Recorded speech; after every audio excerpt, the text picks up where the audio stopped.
네, 안녕하십니까. 저는 아산병원 노년내과에서 주로 어르신들을 진료하고 있는 노년내과 장일영이라고 합니다. 오늘은 70대 내 몸 사용 설명서라는 주제로 한번 가볍게 이야기해 보려 합니다. 사실 제가 어르신들을 진료하면서 어르신들께서 굉장히 이런 건강관리나 몸관리를 열심히 하고 있는 모습을 많이 보게 됩니다. 그런데 이제 그럼에도 불구하고 열심히 하시는데도 뭔가 몸이 계속 조금 나빠지고 뜻하는 바대로 몸이 좋아지지 않고 계속해서 조금씩 나빠지고 또 이렇게 힘들어 하시는 모습을 보면서 조금 어떤 방법이나 모양이 잘못된 경우들을 꽤 많이 봐왔습니다. 특히 어르신들께서 젊었을 때 우리가 건강을 관리하던 방식 또는 그때의 노하우를 70대가 돼서도 그대로 적용을 하시면서 건강을 유지하려고 하시는 경우들을 많이 봤는데요. 여기에서 좀 제가 느낀 바가 많고 조금 이제 드리고 싶은 메시지가 있어서 오늘 강의를 준비하게 되었습니다. 아마도 모든 70대 분이 이 강의를 통해서 조금 도움을 얻으실지는 잘 모르겠습니다. 그런데 아래와 같이 여기 써 있는 부분에 대해서 하나 내지 두 가지가 해당되시는 분들은 아마도 좀 도움이 되실 것 같습니다.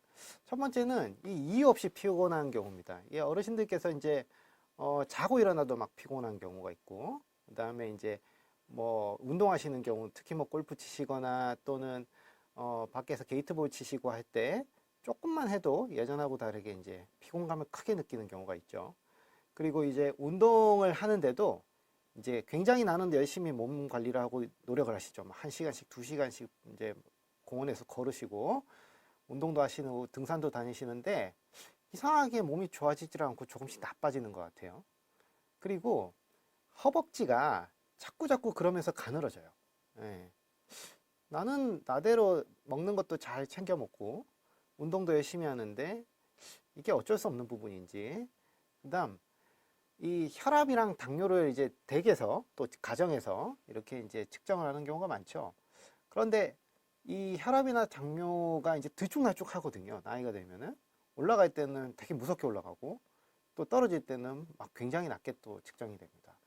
이거 정말 괜찮은 건지, 그 다음에 이제 약을 먹고 있죠. 뭐 혈압약이나 콜레스테롤 약 같은 가벼운 약들도 있고요. 뭐 심장약이나 또는 뇌졸중 약 같은 경우 이제 먹고 계십니다. 이 먹고 있는데도 이 약이 좀 맞는 건지 아니면 이걸 먹고 있는데도 몸은 영 신통치 않다든지 하는 경우가 해당이 되시면 아마도 오늘 이야기에서 조금 들으시는 내용이 있을 것이라고 좀 생각이 됩니다. 한번 가보실까요? 그래서 오늘 저는 이런 스토리로 한번 말씀을 드릴까 싶어요. 첫 번째는 우선은 내가 과연 건강한가? 그리고 내가 몸 건강하다고 생각하는 그 건강이 진짜 건강하게 맞는 건가? 이걸 70대 기준으로 한번 다시 한번 생각을 해볼게요. 그 다음에 두 번째는 이 이제 나이가 들었다 그러잖아요. 왜 우리가 나이가 들었다는 게 다른지를 근육을 가지고 한번 이야기를 해보려고 합니다. 그래서 이게 나이가 들면 근육이 어떤 성격이 바뀌기 때문에 이런 일이 벌어질까? 요거 한번 간단하게 짚어보고요. 그 다음에 이제 다음은 먹는 거예요. 다 이제 챙겨 드시는 식사 그리고 건강보조식품 같은 것들 많이 드시잖아요. 예, 근데 이제 이런 부분들 내가 지금 올바르게 복용을 하고 있는 건지. 그 다음에 이제 네 번째는 운동을 이제 하죠. 많이 하시는 분들은 하루에 막 두세 시간씩 넘게 하십니다. 그런데 바르게 운동을 하고 있는지는 좀 다른 문제입니다. 그래서 요걸 한번 보고, 그다음 마지막으로 그래서 이제 제 경험상 현명하게 이렇게 건강 관리를 하기 위해서 무엇이 달라야 되나, 그리고 무엇이 좀 필요한지, 이게 이제 나이가 들었은 게 뭐가 달라야 되는지에 대해서 한번 메시지를 드리려고 합니다. 그래서 첫 번째, 이제 내가 생각하는 내 몸, 그리고 그것이 건강에 어떤 부분에 포인트를 맞춰야 될지 한번 보실게요.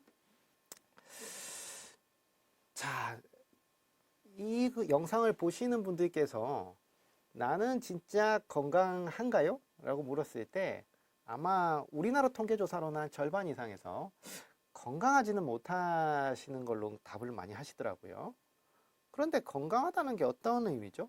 특히 이렇게 60대, 70대, 80대에게 건강하다는 게 어떤 의미일지 한번 생각을 해봅시다. 자, 그 두 환자분이 외래로 오세요. 진료를 보러 오십니다. 두 분 다 나이가 같아요. 70대시고요. 나이도 똑같습니다. 다른 뭐 어떤 병력도 다 똑같은데 딱 하나만 달라요. 한 분은 뇌졸중만 있는 분이에요. 예, 일종의 이제 중풍 뭐 이런 표현을 쓰죠. 예전에 뇌졸중을 앓으셨던 분이 있고요.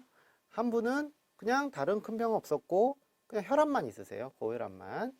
자, 우리가 이제 기록으로 이 두 분을 보면 누가 더 건강해 보입니까? 어떤 쪽이 더 건강이 나쁜 것 같으세요? 예. 뇌졸중만 있는 분이 아무래도 병이 조금 중해 보였고, 그 다음에 예전에 큰 병 앓으셨던 것 같고, 그렇기 때문에 뇌졸중 있는 분이 우리가 이제 건강 상태가 더 나빴을 거라고 생각이 되잖아요. 그죠? 그냥 보면. 그런데 만약에 이렇게 지내시면은 어떻게 생각하십니까? 뇌졸중이 있던 분도 이렇게 여행 다니고 우리가 이제 손발이나 또는 신체 활동 또는 이런 기분 이런 것들이 다 좋아 보이고 그죠? 특히나 이렇게 막 뭐 높이 뛸 수도 있죠. 이런 분하고 고혈압밖에 없지만 저렇게 지팡이 짚고 걷기가 조금 어려워 보이고 하는 분을 봤을 때 자, 다시 한번 물어보겠습니다. 어느 쪽이 더 건강해 보이세요? 네. 이게 바로 우리가 나이가 들었을 때 건강하다의 정의를 질병으로 우리가 자꾸 접근을 하면 안 된다는 뜻이에요. 우리가 병이 있더라도 그 병을 어떻게 딛고 일어서느냐, 그리고 어떻게 극복해냈느냐가 결국은 나이 들어서의 건강이라는 거거든요. 그런데 내가 무슨 병이 있어요? 아니면은 내가 어디가 안 좋아요? 그걸로 건강하다는 얘기를 할 수 없는 게 우리가 나이가 들었다는 뜻이고요. 거꾸로 우리가 나이가 들어간다는 것은 어떤 병이 있느냐가 중요한 게 아니라 어떤 병을 어떻게 극복하고 있느냐. 그래서 내 몸을 얼마나 예전만큼 쓸 수 있느냐가 결국 건강하다의 정의예요.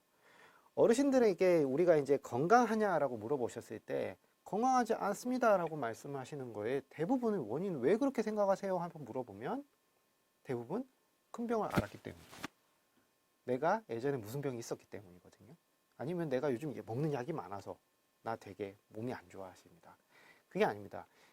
병이 없고 약이 적더라도 내가 신체 활동이나 또는 기억력이나 또는 근육량이 적으면 이게 지금 더 건강하지 않을 수 있습니다. 그리고 사실은 여기에 있는 혈압만 있는 이 고혈압만 있는 이 오른쪽 어르신이 사실은 더 빨리 돌아가실 것 같아요. 자, 그러면 또 다른 질문 하나 드릴게요. 자, 여기 이제 네 분의 그 어르신들이 있습니다. 실루엣이죠. 자, 70대고 이 네 분이 있는데, 자, 다 나이 같아요. 자, 누가 이제 건강해 보이십니까? 하면은 이제 조금 보이시죠? 당연히 왼쪽에 이렇게 딱 서 있는 꼿꼿하게 서 있는 분이 제일 건강해 보입니다. 그죠? 그리고 휠체어 타신 분이 아무래도 건강이 제일 나빠 보여요. 그죠? 네, 좋아요. 그거는 또 맞습니다. 그런데 우리가 이분들을 한번 물어보니까 이렇습니다. 아, 제일 꼿꼿한 분이 폐암 말기래요. 네, 안타깝죠. 그리고 한 분은 관절염인 거예요. 그러면 여기서도 건강하다의 또 어떤 정의가 좀 기준이 틀려지죠. 그죠? 관절이 안 좋았던 분이 아무래도 암 말기보다는 좀 낫지 않을까요? 그죠? 네. 그래서 우리가 건강 상태를 어르신들의 건강 상태를 일직선으로 이렇게 줄을 세워서 당신은 당신보다 낫습니다. 또는 어머님은 아버님보다 건강하지 않습니다라는 말씀을 드리는 게 사실은 굉장히 어렵고 그거를 주변 사람들이나 또는 다른 분들이 우리가 얘기하는 걸 곧이곧대로 우리가 받아들여서 순서를 매기기가 굉장히 어려워요. 예를 들면은 우리가 이제 관절만 안 좋기 때문에 뭐 관절이 여기저기가 안 좋으면은 아플 수 있죠. 그죠? 근데 무릎 하나만 안 좋으신 분하고 그다음 무릎, 허리, 어깨, 팔 다 안 좋으신 분하고 또 다르고. 그죠? 그리고 그 관절이 안 좋은데도 불구하고 어떤 분들은 굉장히 잘 다니시거든요. 그죠? 근데 우리가 이제 세간에 주변 특히 우리 동년배 어르신들 또래 분들께서 그러시잖아요. 야, 어디가 안 좋으면은 어떻게 된다더라. 어디가 안 좋으면은 어떻게 됩니다. 뭐 약해야 된다. 치료를 해야 된다. 굉장히 이제 치료를 받은 분들이 많기 때문에 옆에서 훈수를 두는 분들이 되게 많아요. 그죠?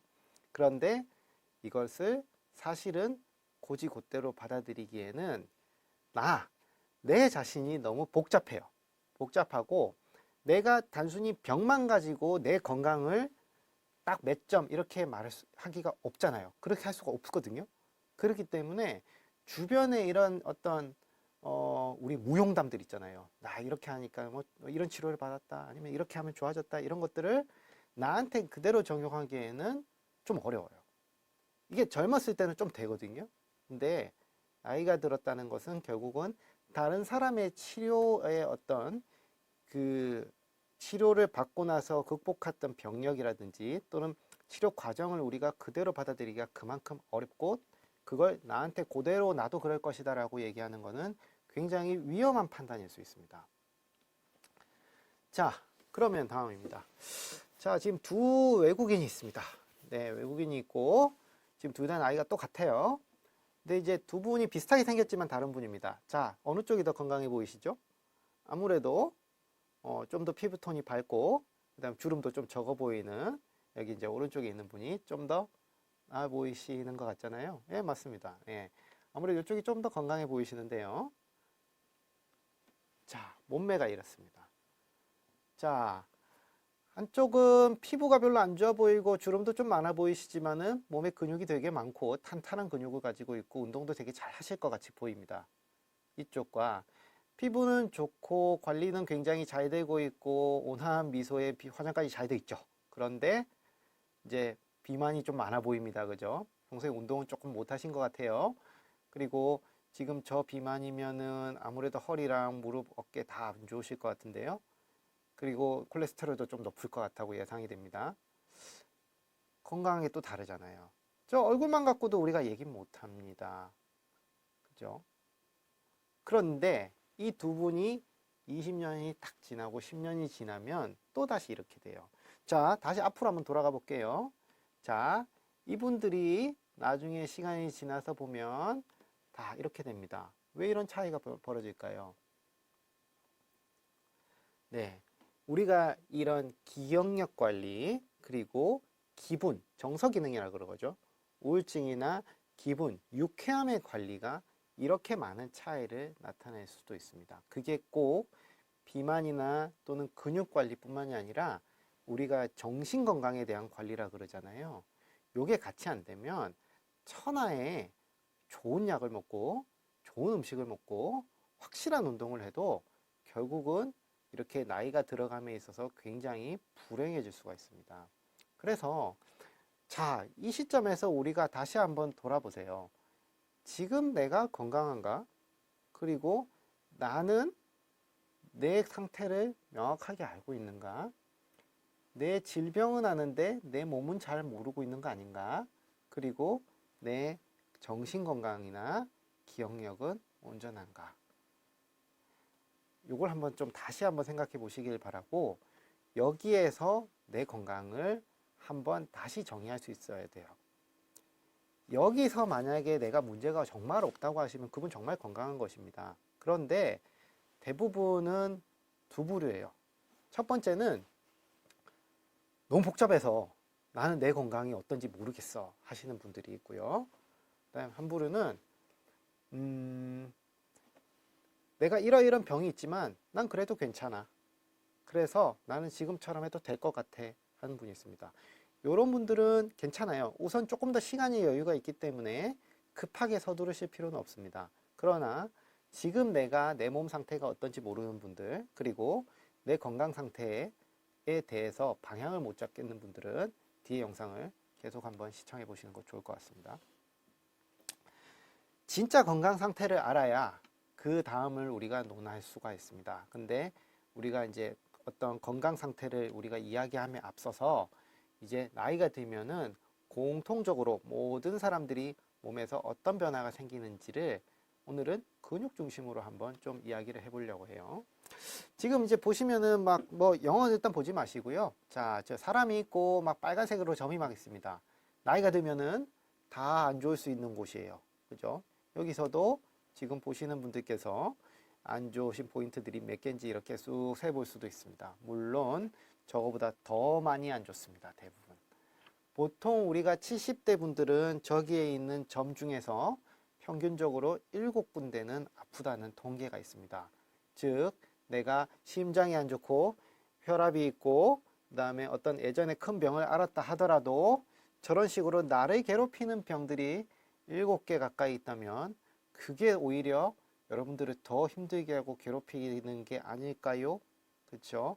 그래서 질병이 내 질병으로만 너무 관리하려고 하시는 게 아니라 몸 전체를 관리하셔야 되고 그동안 질병이 아니라고 생각하고 그냥 나이 들어서 생기는 문제라고 했던 이런 부분들에 대해서도 다시 한번 생각해서 그게 정말 내 질병이 아닐까라는 생각을 한 번쯤은 하셔야 합니다.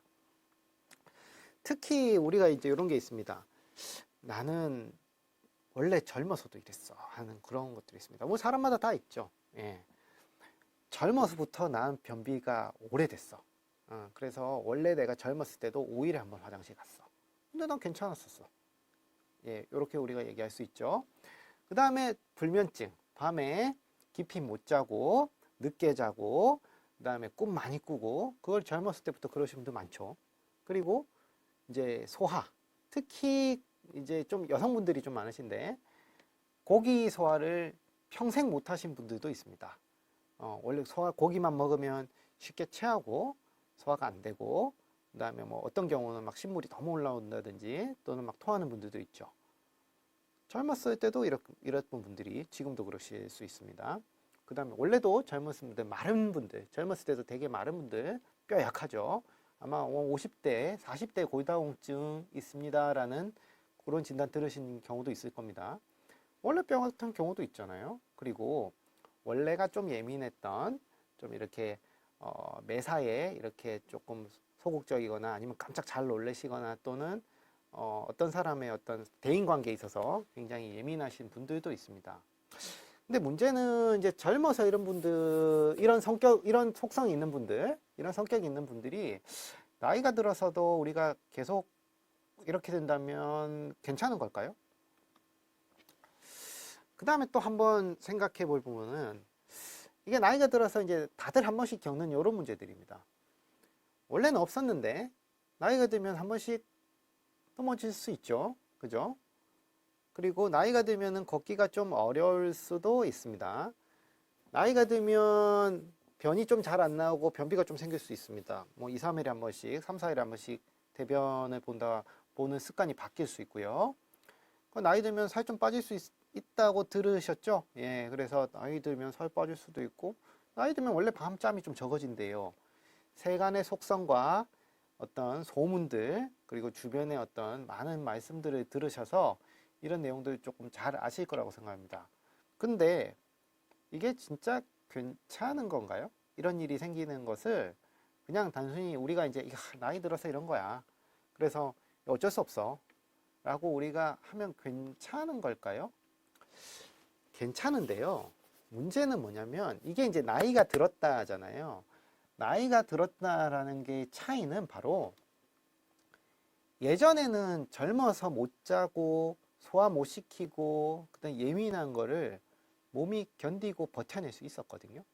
근데 나이가 들었다는 것, 특히 70대가 넘어가면 버티기가 힘들어집니다. 그동안 내가 이런 습성 또는 이런 속성을 가지고 잘 지내왔는데 똑같이 끌고 가도 나이가 들면은 이제 이런 일을 이제 못 견뎌냅니다. 원래 젊어서도 이렇게 지내셨어요 하는 분들이 있어요. 원래 젊어서도 뭐 고혈압 있던 분, 콜레스테롤 높던 분 있죠. 약간 이제 젊어서도 건망증 많죠. 기억력 좀 떨어지고 마른 체형의 골다공증. 잘 지내왔던 거는요. 사실은 몸이 그만큼 튼튼하고 신체적으로 문제가 없었기 때문에 이런저런 작은 문제들을 다 몸이 이겨내고 있었던 거예요. 그 요즘 드라마를 보신 분도 있고 못 보신 분도 있을 수 있겠지만은 여기 보면은 이게 그리스 신화에 나오는 거라고 합니다. 이 시지푸스라고, 그죠? 돌멩이를 이렇게 못 내려오게 지금 붙들고 있죠. 젊었을 때는 요렇게 지내셨던 거예요. 그죠? 이 무게감을 본인이 충분히 감당하고 견뎌도 남을 정도의 양이었던 거죠. 그러면 문제 안 돼요. 저런 것들은. 젊었을 때는 이거 가지고 뭐 약 좀 먹고 하면 다 조절되고 사는데 큰 지장이 없습니다. 그런데 문제는 이제 요런 사소한 문제들이 있던 상황에서 나이가 들면 이럴 수 있지 라고 하는 것들이 하나 둘 늘어나잖아요.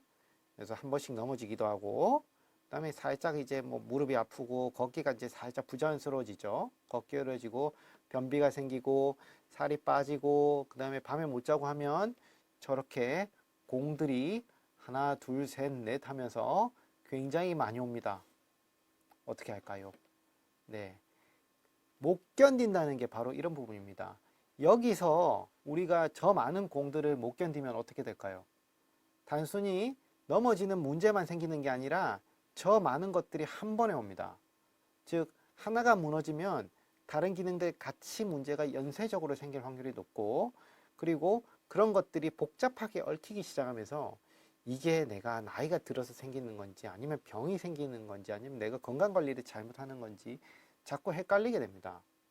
즉 제가 지금 드리고 싶은 말씀은, 젊었을 때 나 이래 왔다, 그리고 나이 들어서도 이런 일이 생기더라 이런 것들을 가벼이 보지 마시고 지금 이 시점, 내가 70대에 들어가는 이 시점에서도 이게 있는지, 그리고 이걸 정말 이대로 놔둬도 되는지를 검토하시라는 얘기입니다. 이제는 못 견딜 수 있습니다. 공이 너무 많이 내려오거든요. 그 현철 씨 노래잖아요. 이게 손대면 톡 하고 터질 것 같은 것이 저렇게 공이 많이 이렇게 내려오고 겨우겨우 공을 들고 이렇게 붙들고 있는 상황에서 이제 무슨 일이 생기죠. 뭐 예를 들면은 우리 사위나 아니면은 며느리가 이제 크게 이제 상심시키고 애를 먹이는 그런 경우라든지, 아니면 요즘 뭐 이렇게 집을 팔고 났더니 집값이 너무 많이 올라 버렸다든지 하는 이런 엄청난 스트레스들, 그죠? 오면 몸이 결국은 급격히 나빠집니다. 그래서 이런 작은 변화들이 내 몸에서 자꾸자꾸 생겨나고 있을 때, 야, 이것이 나이 들어서 그런 거야. 아니면은, 야, 이거 뭐 혈압 때문에 그렇겠지.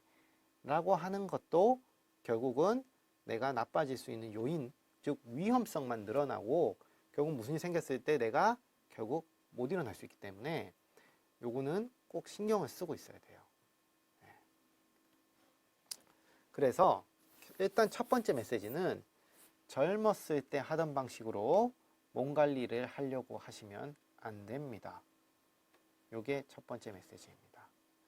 근데 그러잖아요. 지금 몸 관리 안 하시는 분 있나요? 우리가 이번에 코로나 오고 나서 제일 사실 건강적으로 타격이 컸던 연령대가 우리 이제 시니어 계층입니다. 그렇게 평소에 바깥 활동 열심히 하셨고, 그 다음에 복지관부터 시작해서 헬스장, 골프장 많이 다니셨거든요. 수영장. 근데 그분들이 이제 바깥 활동을 못하게 되니 그만큼 건강 나빠진 분들도 제일 많은 게 또 우리 시니어 계층입니다. 그래서 몸 관리를 안 하시는 분이 없다고 할 정도로 이렇게 우리가 건강 관리 하시는 분들이 많습니다. 그런데 이분들이 정말 괜찮게 관리를 하셨는지는 한번 뒤에 한번 볼까요? 사실은 시간이 조금 많을 수 있습니다. 특히 우리가 이제 직장을 다니시지 않거나 다니신다 하더라도 우리가 예전처럼 막 야근하고 이렇게 막 하루 종일 일하시지는 않기 때문에 여유 시간이 되게 많거든요. 그래서 이 어떤 매일매일 관리하는 시간이나 어떤 기회가 되게 많고, 그렇기 때문에 하루하루가 달라요. 이런 경우는 우리가 한번 생각해 봐야 됩니다. 중요한 거는 더 열심히 하려는 노력보다 방향이에요, 방향. 즉, 매일매일 관리하기 때문에 조금만 각도가 잘못돼도 나한테 맞지 않아도 점점점 엉뚱한 방향으로 가고 있을 확률이 높고, 그리고 내가 조금만 방향만 바꿔놔도 당장은 효과가 안 나타나겠지만 시간이 갈수록 조금씩 좋아지는 경우를 또 충분히 만날 수가 있습니다. 그래서 이제 나이 든 근육을 한번 이해를 하러 가볼게요. 자, 우리 옛날에 이런 적이 다 한 번씩은 있으셨죠, 그죠? 예, 그래서 이제 이런 나이 든 근육이라는 게 뭐가 달라지는지 한번 보실까요? 우리가 이제 똑같이 허벅지잖아요, 그죠? 근데 허벅지 MRI를 이렇게 딱 찍어보면 두 개 이제 20살하고 근데 이제 78세가 좀 다릅니다. 보니까 지금 이제 저기 까맣게 보이는 부분들이 이게 다 근육입니다. 보니까 부피는 비슷해요. 부피는 비슷한데 안에 있는 근육량이 틀리고 또 하얀 부분이 좀 다르죠. 어쨌든 근육이 좀 많이 줄어듭니다. 나이가 되면.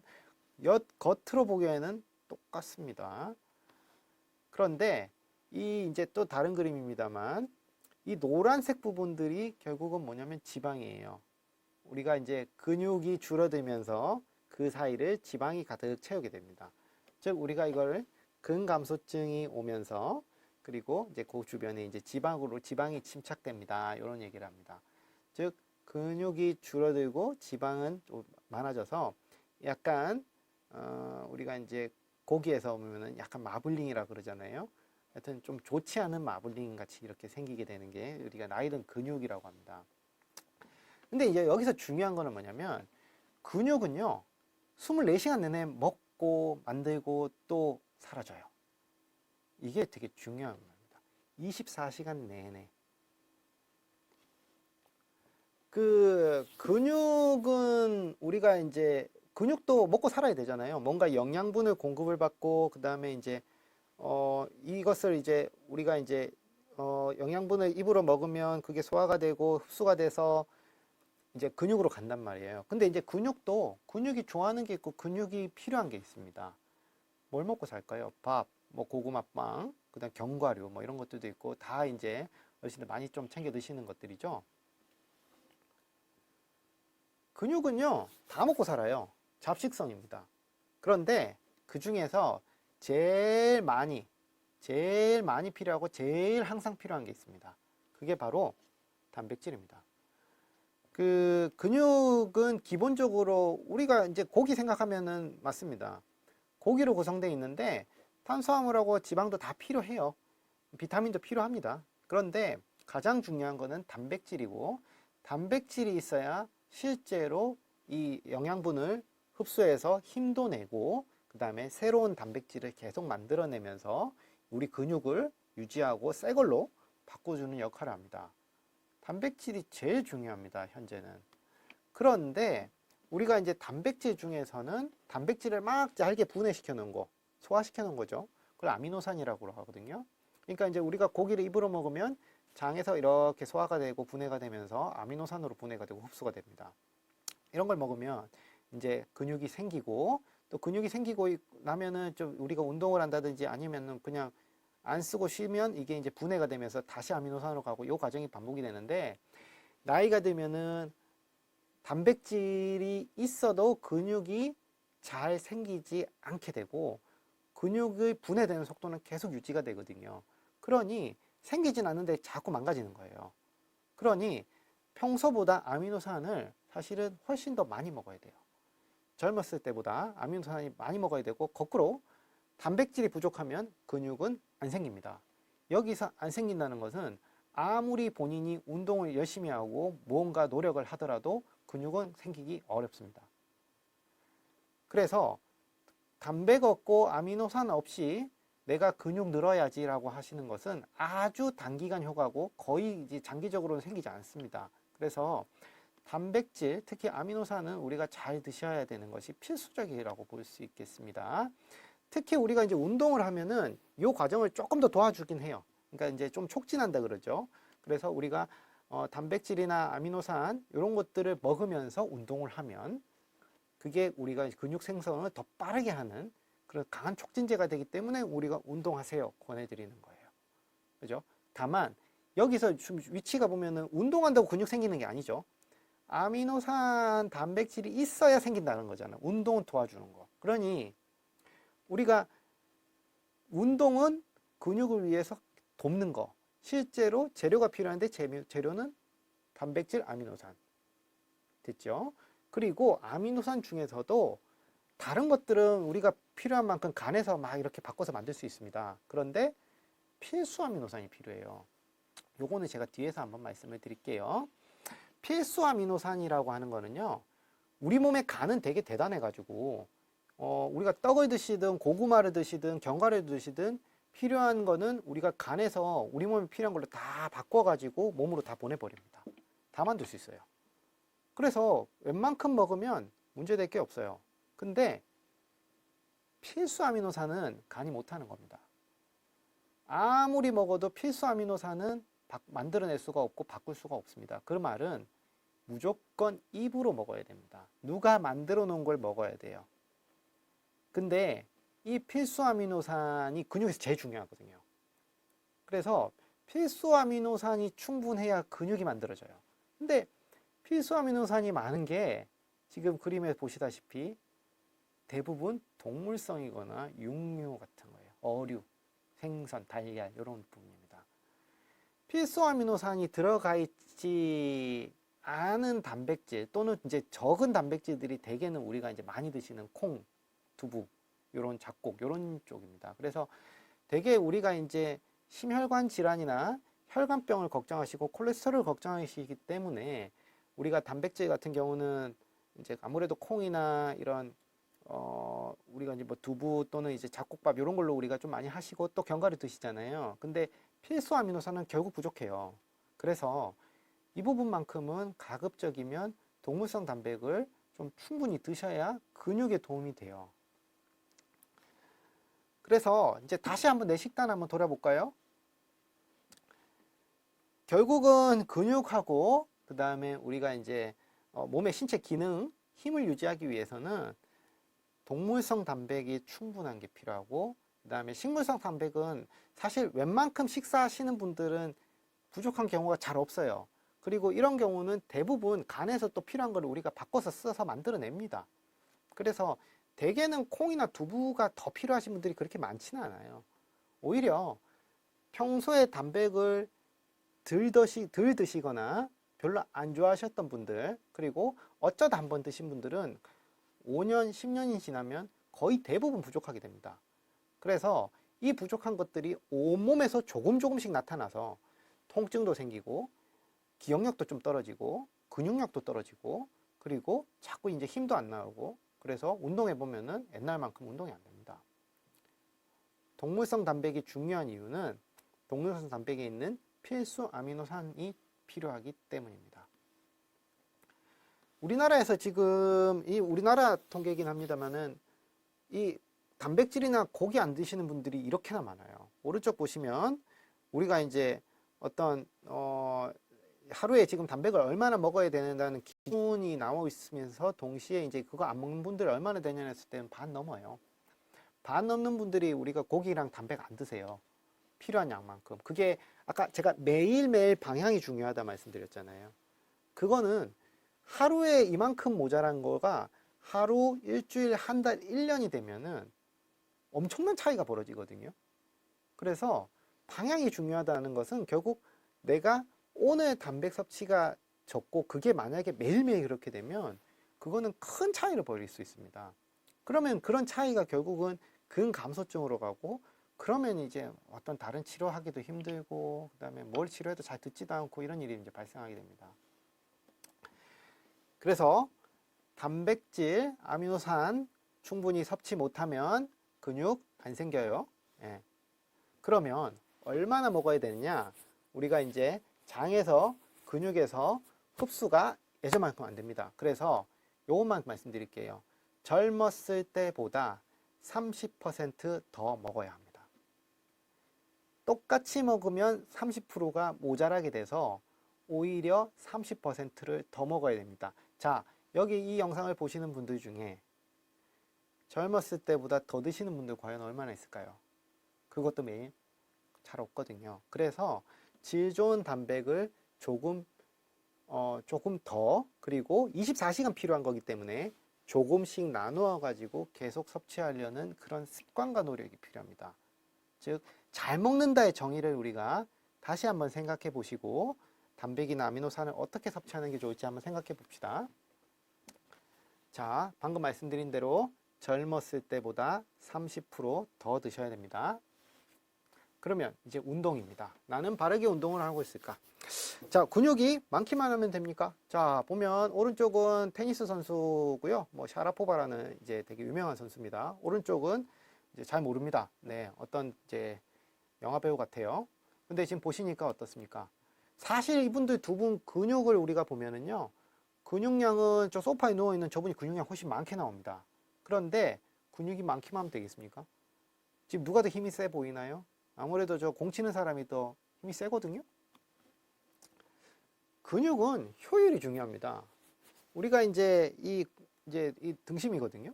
이제 우리가 등심에 보면은 이제 저렇게 생겼죠. 이게 우리가 이제 근육인데, 근육을 우리가 이제 실제로 현미경으로 보면은 이제 요렇게 생겼어요. 여기 이제 보면은 뭔가 국수 다발처럼 이렇게 여러 개 묶어가지고 걔네들이 이제 근육이 되고 힘이 이렇게 붙는 겁니다.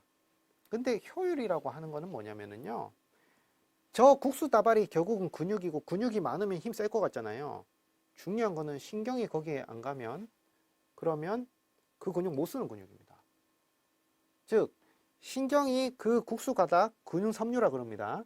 근섬유라는 국수 가닥에 하나하나 다 들어가서 얘네들을 다 조율을 하고 이 신호를 내릴 수 있어야 그게 진짜 내가 쓰는 근육입니다.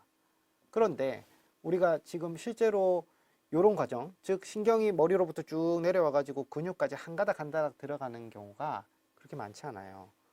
그게 결국은 효율입니다. 우리가 운동을 해야 되고, 운동을 우리가 적절한 운동을 하면 이 신경 섬유들이 좀 더 많은 근육 가닥에 이렇게 다 뿌리 있게 내려가게 되고, 똑같은 근육이 있어도 근육의 효율이 훨씬 더 좋아져요. 그래서 쓸 수 있는 근육이 더 많아집니다. 그러니까 꼭 늘어나지가 않더라도 쓸 수 있는 근육의 효율이 좋아지기 때문에 훨씬 더 건강에도 이롭고 힘도 많이 나게 됩니다. 그래서 똑같이 가진 근육을 더 쓰고 싶다. 즉, 똑같은 돈이 있는데 이자를 더 받고 싶으시다. 그러면 우리가 할 수 있는 것은 바로 걷기가 아닙니다. 걷는다고 하면 우리가 쓰는 근육은 굉장히 한정되어 있고 대부분은 유산소 운동에 굉장히 치중이 되어 있습니다. 그런데 유산소 운동은 저렇게 신경을 이 말단, 우리가 이제 근육 하나하나까지 이렇게 자극하는 그런 역할이 굉장히 적어요. 그래서 걷기만 가지고 이렇게 하기는 사실 어렵습니다. 즉, 근육의 효율을 높이기가 쉽지 않습니다. 일시키는 놈만 시킬 수 있고, 그 다음에 근육도 결국은 충분히 우리가 신경이 이렇게 뿌리 깊게 내려가는 게 어렵게 되거든요. 그래서 필요한 거는 뭐다? 몸을 쓰는 복합 운동입니다. 즉, 걷기가 틀렸다는 게 아니라 걷기는 하시되 운동을 섞어서 해야 됩니다. 즉, 근력 운동도 조금 같이 해야 되고, 그 다음에 우리가 균형이나 밸런스 운동도 같이 해야 되고, 그 다음에 우리가 이제 어떤 스트레칭도 일부는 같이 해야 저 근육의 효율이 좋아집니다. 그래서 똑같은 근육에서도 훨씬 더 나은 어떤 근효율이 발생하고 동시에 우리 근육량도 더 빨리 사실 들 수 있습니다. 그죠? 마지막입니다. 그러면 이제 이런 바탕으로 해서 우리가 이제 건강을 어떻게 하면 좀 현명하게 관리를 할 수 있을까? 자, 나는 병원에 다니고 몸이 안 좋다고 생각을 하시는데, 이제 보통 이제 병원 가면 이러죠. 몸이 안 좋아요. 병원에 가면 이제 의사 선생님이 검사를 막 합니다. 검사 다 괜찮아요. 운동 좀 더 열심히 하십시오. 라고 할 수 있습니다. 네. 그러면 이제 어떻게 합니까? 명의를 찾아다닙니다. 전국에. 어디 뭐 내가 촬영할 수 있어서 무슨 명의, 어떤 명의 이러면서 이제 막 찾아다니십니다. 물론 필요는 할 수 있습니다. 필요는 할 수 있는데 그게 만약에 한 번, 두 번에서 해결이 안 되면은요. 그건 한번 다시 생각해 봐야 됩니다. 특히나 우리가 지금 이제 이렇게 이제 어떤 큰 병원 다니시거나 또는 우리가 이제 어떤 내가 병원 진짜 가봐야 되나 할 때 되면은 이게 또 꽤 늦게 오시는 분들이 많아서 왼쪽에 있는 사진처럼 어르신들이 이제 거동도 많이 힘든 경우가 많은데 이런 경우에 우리가 막 이런 검사 막 시키시잖아요. 맞죠? 이런 검사 해보시면요. 그러니까 이제 이런 검사가 더 어려울 수도 있거든요. 그러면 나한테 맞는 어떤 진도도 필요해요. 그죠? 어떤 우리가 뭐 명의나 이렇게 훌륭한 선생님도 필요하지만 그걸 잘 고치기 전에 나한테 맞는 검사가 뭔지도 한번 좀 생각해 봐야 됩니다. 그래서 중요한 거는 내 상태를 바르게 진단하는 것입니다. 여기서 중요한 거는 바르게라는 겁니다. 잘이 아닙니다. 똑똑하게가 아닙니다. 바르게 진단하는 것입니다. 우리가 약 많이 드시잖아요. 그죠? 자, 우리 감기약 되게 많이 드시죠? 감기약. 감기약도 드시고 예전에 한번 기억을 떠올려 봅시다. 독한 감기약 먹으면 어떠시던가요? 입이 마르고 자꾸 졸리고 그 다음에 들어눕고 싶고 몸에 힘이 나른하게 힘이 하나도 없죠. 이 상황에서 운동 계속 하실 수 있을까요? 이런 입 마르고 기운 없고 힘 빠지고 어지러운 이 상황에서 우리가 뭔가 몸 관리를 한다고 했을 때 제대로 될까요? 발목을 붙잡고 있는 게 있으면 그거부터 끊어내야 돼요. 그거를 해결을 안 하고 자꾸 운동을 하고 아까처럼 필수 아미노산을 열심히 드신다고 얼마나 좋아질 수 있을까요? 문제가 될 효지, 즉 나의 어떤 성장과 발전할 수 있는 요소를 저해하고 있는 게 있으면 그거부터 우리가 좀 중단해야 되는데 70대 분들에게 약이란 이런 부작용이 늘어날 수 있다는 거예요. 무슨 말이냐면 나이가 들면 부작용이 하도 흔해가지고 병 주고 약 주고가 될 수 있습니다. 그죠? 이게 이제 약이 늘어나면은요, 나이가 들었을 때 우리가 이제 부작용 확률이 늘어난다는 게 이제 문제인데, 아까 이건 근육하고도 관련이 높습니다. 그러면 약이 9개가 되면은 부작용 확률이 거의 100%고, 하나만 있어도 부작용 확률이 30% 가까이 됩니다. 근데 이게 내가 부작용인지 모르죠. 그냥 나이가 들어서 또 뭐가 좀 문제가 생겼다, 이렇게 생각하실 수 있습니다. 그런데 어쨌든 약을 한 움큼 드시는 분들은 반드시 그 안에서 나하고 안 맞거나 아니면은 내가 지금 못 견디는 약이 있을 확률이 되게 높습니다. 그렇죠? 지금 여기 통계를 보시면 약 많이 먹고 잘못되는 분들이 되게 많죠. 예, 그래서 요런 것들을 염두를 하셔가지고 내가 약이 많고 그 다음에 약을 먹어도 뭐가 해결이 안 된다 싶으면 자꾸 우리가 이제 그 부분에 대해서 한번 원점에서 재검토를 하고 약을 조절할 수 있는 방법을 찾아야겠고요. 약이 정리가 안 되면 운동 못 합니다. 우리가 저렇게 어지럽고 하는데 어떻게 운동하겠습니까? 그죠? 그리고 세간에 광고가 또 많습니다. 그죠? 뭘 이렇게 사서 드세요. 아니면은 뭐 어디에 뭐가 좋습니다. 기억력에는 어떤 거, 간에는 뭐가 좋고, 그 다음에 뭐 우리 몸에 항산화 효과가 이렇게 하면서 많이 나옵니다. 정말 좋은 효과가 있는 거는요, 다 식약청을 통해서 우리가 병원에서 처방을 할 수 있게끔 만들어 놨습니다. 진짜 효과가 좋고 진짜 좋으면 병원을 통해서 우리가 처방을 할 수 있게 해드리고 동시에 나라에서 보험도 해드립니다. 그런데 효과가 일부 충분치 못하거나 아니면 어떤 분은 듣고 어떤 분은 안 듣기 때문에 아직까지 그렇게 못 들어오는 거라고 보셔도 돼요. 그래서 그게 효과가 없다는 뜻은 아닙니다. 그러나 이런 우리가 건강보조식품들이 나한테 한번 테스트를 해봤는데 뭔가 좋아지는 게 없거나 아니면 아닌 것 같다는 생각이 드시면 다시 원점에서 재검토하는 관점으로 한번 상담을 해보시기를 추천을 드립니다. 그래서 조언을 드리는 바는 다음과 같습니다. 첫 번째, 자, 오늘 내가 하는 운동과 식사가 맞는지 다시 한번 생각해 보시고요. 그리고 이전에 젊었을 때 내가 건강 관리하듯이 하면 안 됩니다. 그죠? 아까처럼 단백질 흡수율 틀리고 단백질 어떻게 드셔야 된다는 거 다시 나왔고, 그 다음에 운동도 예전처럼 뭐 걷기나 뭐 골프 이런 단일 운동으로 하시면은 사실은 효과 별로 없습니다. 그리고 약물 부작용 엄청 많이 생기는데 요거에 대해서 최적화를 안 해놓고 내가 다른 거 뭐 운동 영양이든 좋은 거 챙겨 드셔봐야 거의 소용이 없습니다. 그리고 이제 문제가 해결이 안 되고 명의를 찾아가시는 건 좋은데 그 전에 나를 좀 잘 알고 내 건강을 꾸준하게 의논할 수 있는 이런 나침반 같은 역할을 해줄 수 있는 그런 의사를 주변에 꼭 만들어 두십시오. 그래서 이 어떤 누구가 어떤 의견이 오거나 아니면은 어떤 상황이 생겼을 때 여기에 대해서 객관적인 관점에서 조언을 해줄 수 있는 그런 의사가 필요합니다. 그리고 세간의 여러 약과 치료 방법들을 우리가 접하게 됐을 때 내가 또 그런 의사분들을 통해서 자주 점검을 받으십시오. 그렇게 했을 때 적어도 아까 말씀드렸던 방향이 엇나가서 열심히 하시는데도 불구하고 뭔가 잘 안 되는 경우는 많이 줄어들 것입니다. 이상입니다.